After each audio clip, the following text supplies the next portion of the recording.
Greetings, everybody. This is Matthew Gates with In the Building LA, your online source for news and information on the people, projects, and policies reshaping our community. I'm joined today by Kim Prince. Kim is the owner and operator of Hotville Chicken. Hotville opened in November 2019 and is located at 4070 Marlton Avenue in the rear of the Baldwin Hills Crenshaw Plaza parking lot adjacent to Post and Beam. Kim, I want to talk to you for a few reasons. First, your story and even how Hotville Chicken came to be in existence is one I find of incredible perseverance and entrepreneurial spirit. You had a series of pop-ups over several years across the city, I believe, while you were searching for a permanent space. Can you tell us a little bit about that journey and just how you even got to 2020, how we got here? Yeah, absolutely. Thank you, Matthew. It's a pleasure meeting you, of course, and everybody who's going to have the opportunity to hear this segment. And so around 1936, my great uncle Thornton, and there's a lot of people who probably can resonate with this story. I've heard the story before, read about it, but Nashville Hot Chicken was birthed through the hands of my great uncle Thornton Prince and his brothers. They had a lot of women in his life. One got back at him for not being so faithful, and as a result of her revenge tactic on him, she put cayenne pepper all over his fried chicken, and he liked it. That's incredible. His younger brother, Alfonso Prince, they finessed that recipe and opened up a business in the 1930s. The Great Depression was in the thick of it, and here it is, a Black family in the deep South opened up a profitable business that is still doing very good business to this very day. The original restaurant was called the Barbecue Hot Chicken Shack, and they changed the name in the 80s to Prince's Hot Chicken to reflect our last name. And I grew up around the age of 7, 8 years old as a pickle girl, surrounded by the sounds and the circus of everything called Nashville Hot Chicken as we know it today. Spicy, fiery fowl with good blend of secret spices on top. We use some of the hottest peppers in the world. We fry the chicken up. People all over the world are craving it, loving it, trying to copy it. Often inspired. I don't even use the word imitated or duplicated because it hasn't been done like that. Right. I'm glad and proud to say that the family has been in the restaurant game for going on 90 years now. That's a lot to say. 90 years is a long time for any family, let alone an African-American family, to be in the restaurant business here in the United States. So I'm grateful for the opportunity to have taken what I've honed and cut my teeth on for many years, learning how the art of managing and operating a business. But I'm glad that I had the opportunity to take what I've learned while living in Nashville and bringing that brand concept here to Los Angeles. I started off as a pop-up.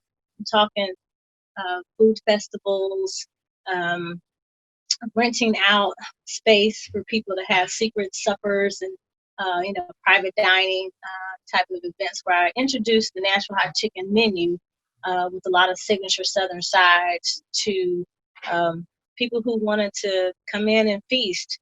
The word and the buzz got around. I will say that the majority of my customer base at that time was unlike me. They didn't have the same hue as mine.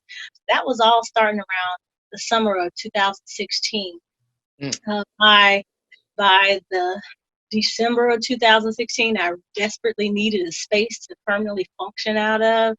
I was working full time for a major television network, and that's what helped me finance what I was doing at the time. And so I just committed my Saturdays to frying chicken. By January 2017, I had landed a space in Chinatown, downtown LA. But everybody came. They lined up around the block, 300 deep. Wow. They waited in line for 4 hours for Nashville Hot Chicken. That's incredible. Yeah, absolutely. Word just kept spinning But I ended up running into a longtime restaurateur here in Los Angeles by the name of Greg Doolin, Yep. who owns Doolin's Soul Food on Crenshaw Boulevard, and his family runs Doolin Soul Food Kitchens. Father, infamous Soul Food King, Yep. April Doolin, of course, from Aunt Kitty's Back Porch. He recognized that this is a concept that is extremely popular and bound to do well, but it's also got a lot of trouble. Right. So he reached out to me, asked to come to another pop-up. He came, and he got to see how we function. He got to see the press of all the people wanting to be there. He wasn't so much studying the operation and the concept to figure out what's in it. He just knew that I needed help navigating the waters of LA and how to run the business more efficiently. I was able to go into his restaurant and study his model and how he was able to put out volume, right? Greg taught me how to manage more efficiently our food costs, how to manage more effectively our labor, how to get the numbers down, how to increase sales. And then there's a lot that I in turn knew that he didn't know. Social media influence, how to maximize use of that, other marketing ploys that were more organic, didn't cost a lot. I didn't have to, do an ad on the radio or TV or anything like that. I just let it market itself. That was something that my family taught me in Nashville, that you focus and put your energy on the product itself, and people will come. But there was an organic nature that we enjoyed about how we gained a popular following, to where we could get that loyal repeat customer because they were going to tell somebody else. That's kind of like one of my tricks, is we just let it speak for itself. So restauranteering is in your DNA, right? Yeah. Your family's been doing this 100 years or more. You took a gamble on yourself and moved to Los Angeles with no certainty that you were going to be able to make it work, but you felt in your bones that you were going to figure it out, right? Right. You have this 3-4 year journey of having a phenomenal product with a loyal following, but no physical space to call your own. And then you partner through a series of events with Greg Doolin, who in his own right his family has carved out a space here. And it sounds like a really symbiotic relationship where he was able to show you some things about operating. You were able to show him some things about marketing. So it's really been a win-win for everybody, right? And so over this, so you go through this entire journey. You open in November of 2019. And 4 months later, the governor issues a statewide stay-at-home order and essentially shuts down the economy.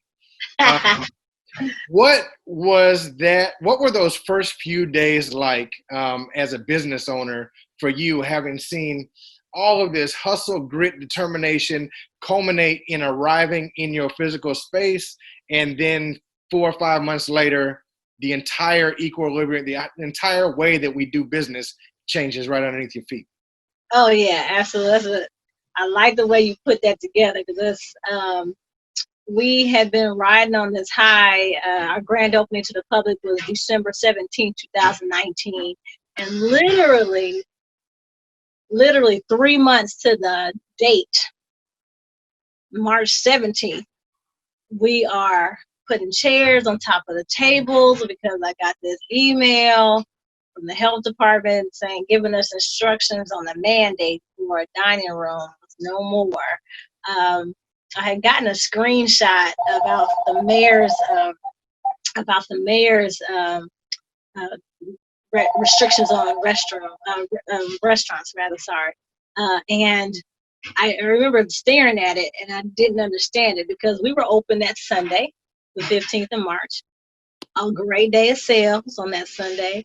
It was business as usual. Hotville was doing its thing. Hadn't had any issues with low sales numbers or anything like that. We were always hitting higher than our target goal and just doing fine. Okay. I stared at that screenshot and I was like, we got to do what? We can't do what? And this was prior to the social distancing and the mask part. But I I read it. I called Greg, of course, because his restaurant's right down the street. Asked him if he had heard about it, read about it. He said he had gotten wind of it. So we did a quick meeting. Fortunate for me, I'm closed on Mondays. And so it gave me at least a day to strategize how we would approach it. I had to think quick. I contacted every utility company. I contacted different vendors and suppliers. It didn't really rattle me until the mall closed down. The Baldwin Hills Crenshaw Plaza Mall was still open for business that week.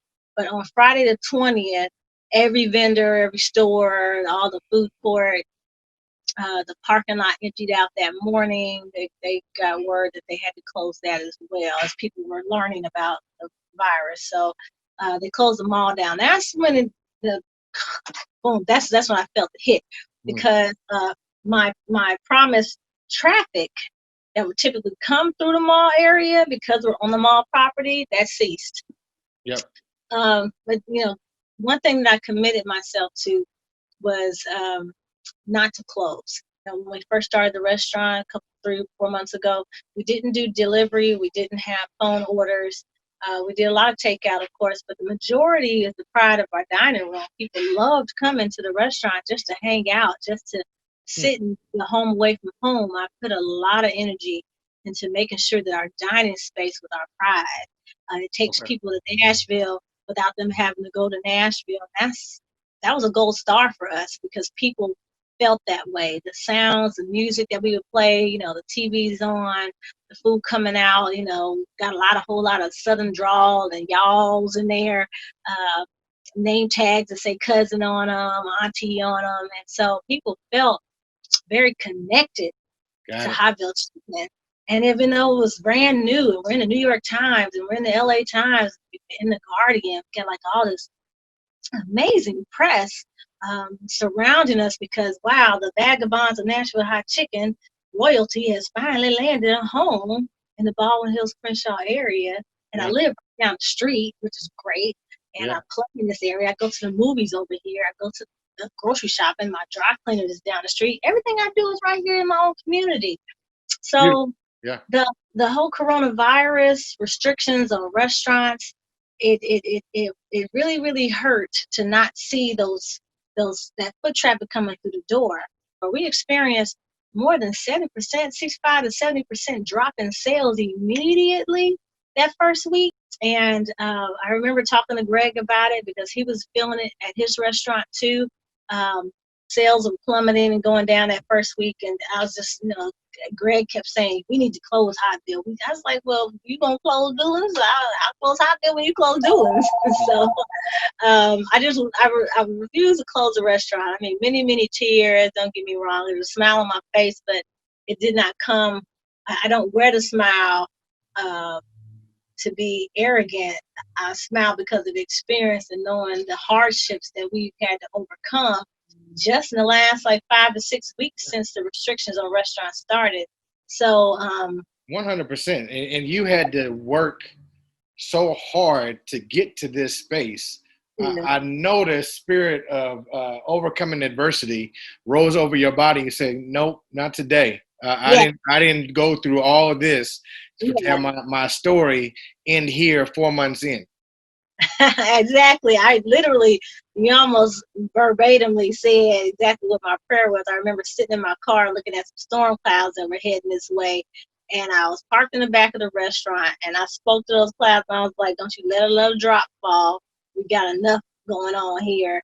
And those rain clouds passed right over. It didn't rain that particular day, but I remember asking God to please send some help. I needed a miracle. I sat in my office where I am right now in this chair with tears streaming down my face, asking God to please send a miracle. I need help. And I remember praying that prayer some years ago back in 2017, saying, Lord, I need help. I needed help with my concept. I needed help with the pop-ups. And then Greg Doolin came along. I prayed that prayer again just a few weeks ago. Lord, I need help. And then that phone call from Council District 8 came asking if we could be some seniors on a day that we're actually closed. So I didn't have anybody scheduled. I opened up that Monday and came in his kitchen by myself. I told Greg what I was going to do. I had 30 meals to get out by myself, and I got it cranking. He sent one worker over to help me pack everything up and get it delivered. We put it all in my car, took it over to West Angeles Villas right there on Crenshaw and 60th, and delivered those meals, baked chicken, creamy mac and cheese, coleslaw, bread and everything. And it was a challenge, and yes, it was hard. I can admit that it was hard, but it was that starting block, the gun going off, racing out of the starting block to beat COVID-19. I didn't know how I was going to do it. I didn't know where the resources were going to come from. I didn't even know how much chicken I had in my kitchen left over from that Sunday, but we were able to pull it off. I called the vendors and told them what I was doing. I get donations now. I get relief on some of my vendors are actually, instead of charging me, they're throwing in extra chicken because they're like, we're so excited. Can we be a part? What can we do to contribute to your senior meal program? And so sharing all that with the councilman in his office, they're seeing that. And I'm not, don't get me wrong, I'm not the only restaurant. There's like maybe 18 or so restaurants that have been involved in the senior meal program. But that senior meal program was what resuscitated my business. I can't speak for everybody else, but I know what it did for mine. I don't know where everybody's faith is, but if you listen to me right now, speak it, declare it, receive it, because it's out there for you, 100%. So the phone rings, and you get a lifeline that does two things, right? So one, it takes care of a population that needed to get food and couldn't afford, especially at that time with so much uncertainty about the virus and how you contract it. It just wasn't safe for them to be going out. And at the same time, you're able to, you take these 20 some odd businesses like yours that are literally on financial life support and not sure how they're going to keep the lights on. And you throw them a program that allows them to just get their feet under them and just get some balance. And then from that grows, right? So, speaking about the importance of keeping the lights on and keeping businesses like yours open, when I spoke to you on the phone a couple of weeks ago, you mentioned that you were really proud of the fact that you were able to keep a lot of your employees on the job. And that was really a personal mission of yours. And so could you tell us, one, why you felt that was important for our community in particular, but what that really means, not only for you as an operator, for the employees who continue to get a check, but also for their families. Yeah, absolutely. I'm a single mom. I took myself off of payroll a number of times just to make sure that my employees who are young, learning, I didn't want to see their morale go down because they were going to react and respond the way I responded, right? It's like receiving news that there's a death in the family. I use that as an example because what my family has taught me. I never saw my parents take news like that and fall apart, cry, and I always watch how my parents reacted to sudden, abrupt news, and they immediately would go into prayer. They immediately would call the family gather together and pray. They would communicate and share and be very transparent. And I felt like, kind of as the mama of the house at Hotville, to make sure that we were making sure that our employees were getting the proper information about what to do and how to handle their own personal affairs, and give them the security or the sense of security that Hotville wasn't going anywhere. Would their hours be reduced? Yes. We have to kind of like shorten up our operation. Yes. I informed them all that we were going to be cutting our hours back a little bit. We weren't going to stay open till 9 because the mall was going to be closing. But just giving them a surety that even though there's some adjustments going on, they would have a job to come to. We just weren't sure how long we would be able to be open. So the art of communicating to each one of them was something that I felt was really important and necessary to show them a sense of security, even though I was very, very uncertain what was going to happen. I'll tell you something else that I did, Matthew. We have a huge screen TV in our restaurant, and I told them the two things that I didn't want to see on that television. I didn't want to see anything about the coronavirus on the TV, and I didn't want to see the current administration of the United States television. You didn't want to see the daily press briefing. I didn't want to see any of that. Those are two things. I don't care what y'all watch. There's two things I didn't want to see on the restaurant television.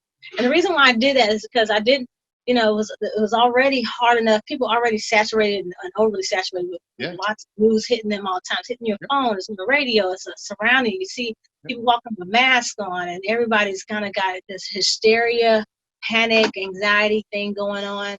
I was witnessing firsthand what was happening at my own restaurant with my employees.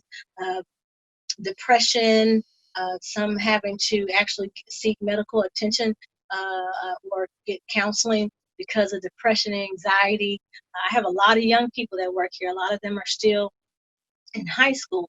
And some of those young people, they're in school one day and their school is yanked from them. That's their normalcy, And it dawned on me that, wow, not only is the world shifting in front of them, that everything that they would have control over, like getting up every morning and going to class, was gone.